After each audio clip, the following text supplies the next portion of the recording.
Nous sommes en direct. Voilà. Comment on va se mettre? Voilà, on va se mettre là devant. Merci. Voilà, avec Bruno Bousmarin qui va passer, qui va sortir. Ben, il faut le voir. Hein. Il faut toujours mettre en valeur les copilotes, n'est-ce pas, Jean-Pierre? C'est vrai qu'on a tendance à les oublier. Alors, Jean-Pierre, comment ça s'est passé aujourd'hui? Ah, c'était pas vraiment une bonne journée. C'est pas ce qu'on appelle une bonne journée. Disons qu'on a eu des problèmes. On n'est pas tellement agile dans le Silmeud. On a eu un peu de mal à tourner. On a été obligé de faire beaucoup de manœuvres. Et puis j'ai fait une erreur. J'ai pris un virage un petit peu à l'intérieur, mais je crois qu'on a tous pris le même et on a crevé. J'ai crevé à l'avant droite. Donc une crevaison. Et puis bon, je dirais que c'est une journée de mise en jambe. Alors on a quand même fait attention. C'était assez piégeux. Alors dans un cas de crevaison, Bruno, comment ça se passe? Combien de temps vous mettez pour changer le pneu? Entre 2 minutes 30 et 3 minutes, chacun a son travail à faire. Moi, je démonte la roue. Jean-Pierre me sort la roue neuve. Je remonte la roue. Jean-Pierre range le cric, monte dans la voiture, s'attache. Je finis de serrer la roue. Et ensuite, je monte et on s'en va. On essaie de perdre un minimum. Je devais pas être chaud aujourd'hui parce qu'on a crevé à l'avant. J'ai mis le cric à l'arrière. Alors, je devais pas être encore bien réglé, à mon avis. J'ai dit, pourquoi tu lèves l'arrière? Il me dit, on a crevé à l'avant. Hein. Ah bon? Qui me dit, mais c'est pas grave. Hein. On peut vous demander, vous prendre 5 minutes de votre temps, de montrer par exemple où est le cric. On passe de l'autre côté. Merci, on va en profiter. Parce que on n'est pas tous les jours en direct sur le Dakar, sur France 3. Comment ça se passe alors? Comment ça se passe? Je vais te faire voir. Alors, moi, je descends, j'ouvre ma trappe. Je défais ma trappe là. Attends. Voilà, je défais ça. Je le mets là. Ensuite. Alors ils le font vraiment. Alors là vous êtes vraiment sympa, c'était pas prévu. Ils prennent sur leur temps de repos. Regardez ce qu'ils font, regardez. Attendez, je vais tendre quand même le son. Hein. Comme ça, la prochaine fois, on mettra le cric du bon côté. Non, c'est pas chronométré, mais là c'est un peu. Et vous non pas aimer le sable. Pendant ce temps-là, Jean-Pierre Fontenay, lui, est en train de monter. Je monte le cric pendant qu'il enlève les boulons, comme ça, dès qu'il a fini, il peut jeter la roue. Donc dès qu'elle est en l'air, hop, on n'a pas mis le frein à main, ça c'est ce qu'on appelle une bavure. On n'est pas chaud, je vous dis on n'est pas chaud. Bon, Avec le frein quand même, ça serait bête. Hein. On va le faire complètement puisqu'on y est. Alors, quand c'est comme ça, on s'affole pas. Hein. Alors moi j'ai souvenir d'un rallye des pharaons, là où les Mitsu avaient crevé 4, 5 fois, 6 fois, 7 fois. Quel est le maximum, Jean-Pierre, dans une spéciale où vous ayez crevé? Le maximum, déjà, c'est très vite limité. C'est le nombre de roues de secours qu'on a emmenées. Mais je dirais qu'on a 4 roues. Donc ça a dû arriver une fois. On a crevé 5 fois dans la même journée. 5 fois? Ouais. Bon, enfin là, c'est vraiment une catastrophe. Hein. Ça arrive quand même pas tous les jours.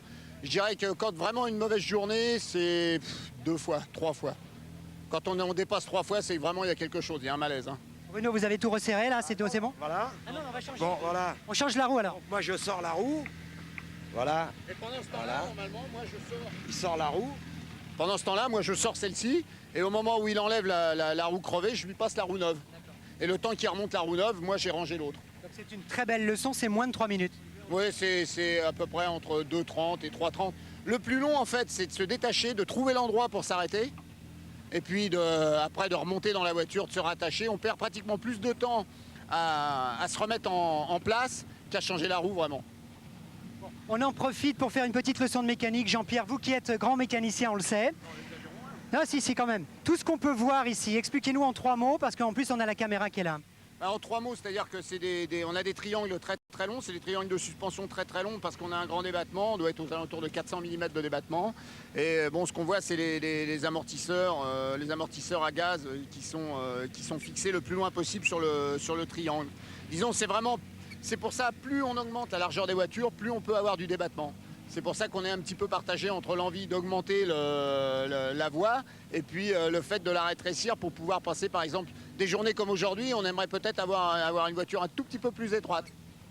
Mais ça ne sera peut-être pas le cas dans 2 jours.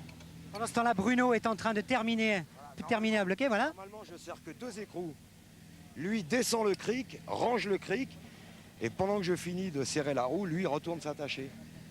Très bien. Voilà, donc là, on comme voit ça. Jean-Pierre qui est en train... Moi, théoriquement, je suis encore en train de serrer. D'accord. Voilà, alors Jean-Pierre est en train... On va regarder où est placé le cric, là. Il y a à chaque fois l'idée de gagner de la place et en plus de ne pas déséquilibrer la voiture. Parce que chaque kilo compte quand même. Bien sûr, chaque kilo compte, mais surtout, là, enfin, dans le cas des crevaisons, ce qui est important pour ça, c'est le poids des roues de secours. Donc les roues de secours, c'est vraiment un casse-tête pour savoir où on va les mettre. Là, on les met en dessous parce que le centre de gravité est le plus bas. Autrement, tout ce qui est matériel, c'est-à-dire cric et croix, de roues, on essaye de mettre ça dans les endroits les plus accessibles, quoi, hein. Donc c'est vrai que c'est pas toujours évident. Là, par exemple, le système avec la petite goupille américaine, ça c'est pas mal. On l'attache pour pas la perdre. Voilà. Et on a juste à tirer sur l'anneau pour que ça s'en aille. Voilà. Et c'est avec des petites choses comme ça qu'on peut gagner ou perdre un Dakar, hein. Exactement, mais enfin, bien que l'idéal, c'est quand même de jamais avoir à s'en servir, hein. Moins on s'en sert, plus on gagne de temps. Mais enfin, bon, malheureusement, aujourd'hui, je crois que si on fait le compte des crevaisons, sur l'ensemble des voitures, on doit bien, sur les 8 voitures, on doit au moins être à 6 crevaisons, je pense. 6 crevaisons. Ouais. Et alors, juste, on regarde juste un petit coup d'œil encore là, juste dans ce compartiment. Donc le fameux pneu crevé, on le voit bien. Et là, Ça, c'est l'extincteur, donc très important, puisque bon, par rapport à la quantité d'essence qu'on a, c'est les extincteurs automatiques, toujours pareil, tout ce qui est lourd est le plus bas possible, pour abaisser le centre de gravité, pour avoir une voiture très très stable. On a y compris les mallettes d'outillage, en dessous l'extincteur, là, on voit, à ce niveau-là, on voit les mallettes d'outillage et d'accessoires, au cas où il faudrait faire une intervention d'urgence sur la voiture. et là, on pénètre vraiment dans les petits secrets de la Mitsubishi, là. Là, on a un petit peu tout. C'est toujours pareil, c'est de l'outillage, c'est des accessoires, donc c'est des choses lourdes. Donc toujours le plus bas possible. Eh ben, merci beaucoup pour cette démonstration en direct. Je sais que vous êtes quand même un petit peu fatigué. Elle n'était pas longue, 148 bornes, mais il fallait quand même les faire. Merci d'avoir vécu avec nous en direct. Pendant ce temps-là, il y a Bruno Sab... Oui. On préfère le faire comme ça pour rire que le faire dans la journée.